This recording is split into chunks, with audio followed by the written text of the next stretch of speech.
Let's talk about Linux in simple terms. First, the history. Back in 1970, Ken Thompson and Dennis Ritchie, working at AT&T, released Unix. In 1977, BSD was released, but since it contained Unix code, legal issues slowed it down. In 1983, Richard Stallman started the GNU project, aiming to build a free Unix-like system. He also created the GNU, General Public License, which allows software to be freely used, modified, and shared. Many tried to build a free kernel, but none really succeeded until 1991, when Linus Torvalds, a student in Finland, created the Linux kernel. That was the turning point.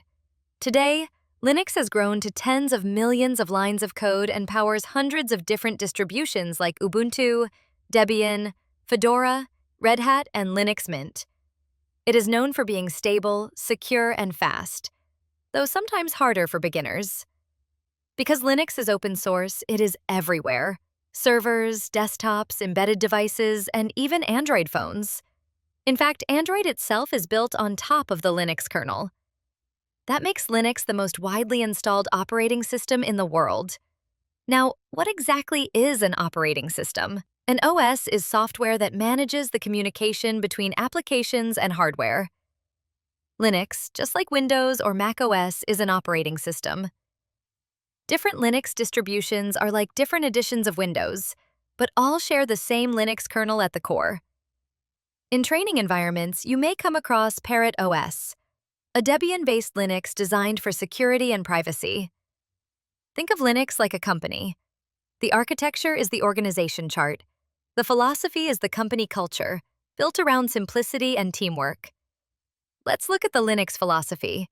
It follows 5 main principles. 1. Everything is a file. Most system settings are plain text files. For example, the file /etc/passwd lists users. 2. Programs should do one thing well. 3. Programs can be chained together to perform bigger tasks. 4. Avoid locked-in interfaces. Linux gives power to the shell, the command line. 5. Keep configuration data in text files so it's simple and transparent. Now, the main components of Linux. The bootloader, like Grub, is what starts the system. The kernel is the core that manages hardware resources like CPU, memory, and storage. Daemons are background services that handle tasks like printing, scheduling, or multimedia. The shell is the interface between the user and the system, usually through the terminal. Popular shells are Bash, ZSH, and Fish. The graphics server, also called the X server, allows graphical applications to run. The window manager or desktop environment provides the graphical interface. Examples are GNOME, KDE, and Cinnamon. And finally, utilities are the everyday tools and programs you use. Let's break down the Linux architecture into layers. First layer, the hardware, like CPU, RAM, and disks. Second layer, the kernel, which controls access to the hardware. Third layer, the shell, where users type commands. Fourth layer, the system utilities, which provide functionality and applications. Finally, the Linux file system hierarchy. Linux uses a tree-like structure starting from the root represented by /. Here are the main directories.